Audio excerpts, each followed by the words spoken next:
The polls continue to roll in, showing that the race for president has truly been remade, with Kamala Harris at the top of the Democratic ticket. A new survey of registered voters today, The Economist and YouGov put out, finds, once again, Vice President Harris up nationally 2 points over Donald Trump, 46 to 44%. That is, of course, within the margin of error, as much of the polling the entire cycle has been, but it's reflective of the broad data that we've been seeing over the last 3 to 4 weeks, indicating this is now a tight, highly competitive contest with a narrow edge to the Democratic nominee. And of course, that has sent Donald Trump into a spiral. He is flailing and lashing out, holding yet another rambling, hour-plus long press conference this afternoon, this time from his Bedminster, New Jersey summer home. Last one was for the Florida home. All of it has the former president's allies worried. Behind closed doors, lawmakers, donors, and informal outside advisors are pressuring Trump to refocus, quote, to stick to the issues and drop the race or personality-driven attacks. And I have to say, it is a very funny bit. We know it's never going to happen. The Trump team is actually doing something in a desperate attempt to turn the ship around. They're getting the old 2016 band back together. Remember this guy, Donald Trump's first campaign manager? Corey Lewandowski has been charged with battery against a reporter. It began as a he said, she said when reporter Michelle Fields claimed Lewandowski manhandled her at a campaign event. He denied it and said she was delusional. But then there is the tale of the tape, and police say what they saw on that tape was real. Trump's hard-charging deputies had a series of run-ins on the trail, with protesters recently grabbing one man by the collar and the press, threatening to confiscate a media member's credentials if they left the assigned press area. Multiple female media members tell NBC News they've received uninvited verbal overtures from Lewandowski, describing them as suggestive and belittling. Singer Joy Villa has filed a sexual assault complaint against former Trump campaign manager Corey Lewandowski. Villa has accused Lewandowski of hitting her twice on the buttocks at a Trump International Hotel party this past November. Corey Lewandowski, I should note, is former campaign manager who was highly criticized for his comments when he said womp womp when it was referenced on TV as part of an interview that a 10-year-old girl with Down syndrome was separated from his mother. Corey Lewandowski, longtime advisor to the twice impeached ex-president, credibly accused of sexual misconduct by at least 19 women, has been fired from running his super PAC. It follows accusations by a major Trump donor of unwanted sexual advances and inappropriate touching. I had forgotten half the stuff on that list. But that's right. 2016, Trump campaign manager and all-around mensch Corey Lewandowski is being brought back into the fold. This afternoon, Trump announced that he'll be coming on board as a senior advisor, claiming many people want to join the campaign for the final push. Lewandowski is one of 5 new staffers forming the shakeup, all previously from Trump World. As the Washington Post reports, Trump has been annoyed for weeks at the direction of his campaign. It's hard to see this move as anything but a demotion, pretty humiliating one, actually, for co-campaign managers Chris LaCivita and Susie Wiles, who will now be subject to the strategic genius of Corey Lewandowski when he's not doing God knows what else, known in 2016 for not trying to restrain Trump and his impulses.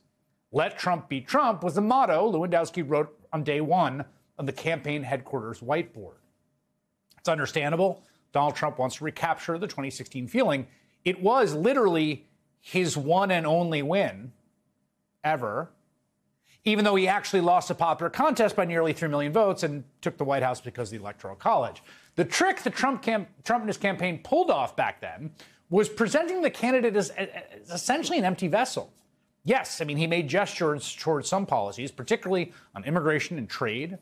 And of course, he was also aided by his own crimes, the 34 felony counts of falsifying business records in an effort to illegally influence the election, not to mention the illegal interference by the Russian government, which sabotaged his opponent.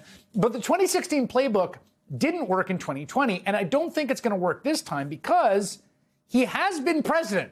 People forget this, but I swear to God, it's true. 4 whole years. He's got a record. He left office with tens of thousands of people dying every week of the virus he told them to inject bleach to cure. The economy in once-in-a-lifetime tatters. A single signature piece of legislation, trillions of dollars in tax cuts for corporations and rich people. And in addition to that dismal record, we have this expansive 900-page document laying out exactly what Trump and his cronies are going to do if they get back into power. You've probably heard it. It's called Project 2025, and its proposals are deeply unpopular with voters. Don't take my word for it. They've polled it. One recent poll found that large majorities of Americans oppose the key pillars of the project. That includes 68% who oppose replacing career government officials with political appointees, 72% oppose restricting a woman's right to contraception, 64% oppose eliminating the Department of Education.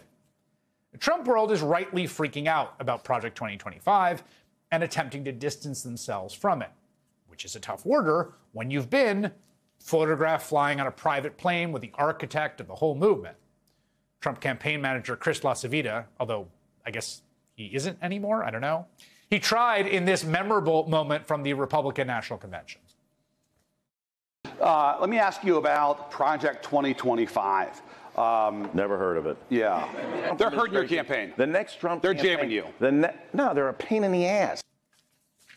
The more they insist they have nothing to do with it, the more evidence we seem to get of just how closely aligned they are, because, well, they are. Today, a British nonprofit called the Center for Climate Reporting published a video of a secretly recorded interview they conducted with one of the sort of key authors of Project 2025. We've covered this guy before. The man's name is Russell Vought. He served as Donald Trump's Director of Office and Management and Budget, which is a really key job in the White House.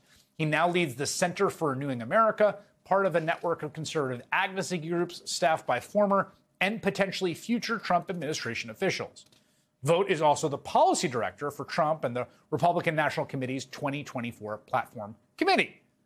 Washington Post reports that Vought wrote the chapter on the executive office of the president in Project 2025's 920-page blueprint, and he is developing its playbook for the first 180 days.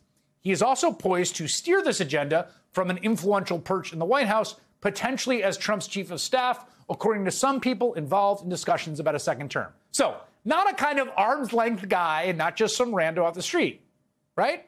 Now, take a listen to what Vought told the two men he thought were relatives of a conservative donor about Donald Trump's involvement with Project 2025 and his plans.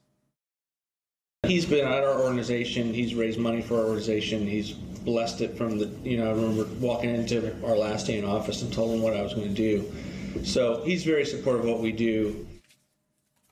Vought also roundly dismissed concerns about Trump trying to separate himself from the project. I expect you to hear 10 more times from the rally, the president, distancing himself from the left's boogeyman of Project 2025. Yeah. And you're not worried about that? I'm not worried about it. Why would he be? Vought explained that he has the former president's trust and his ear. If a battle plan is out there that will do what he wants, there are the people like me that have his trust that will be able to get it to him in whatever position we're at. Now, we should say we reached out to Vought, the organization he leads, and the Trump campaign for comment. We haven't heard back, but a spokesperson for Vought's nonprofit did tell CNN in a statement, quote, "It would have been easier to just do a Google search to uncover what is already on our website and said in countless national media interviews. But thank you for airing our perfect conversation, emphasizing our policy work is totally separate from the Trump campaign, as we have been saying." A senior advisor of the Trump campaign said in part, President Trump's campaign made it clear that only President Trump and the campaign and not any other organization or former staff represent policies for the second term. Clearly, they feel the need to, misdirect voters about what they would do when they're back in the White House to have any shot of winning this election. But they just keep getting caught.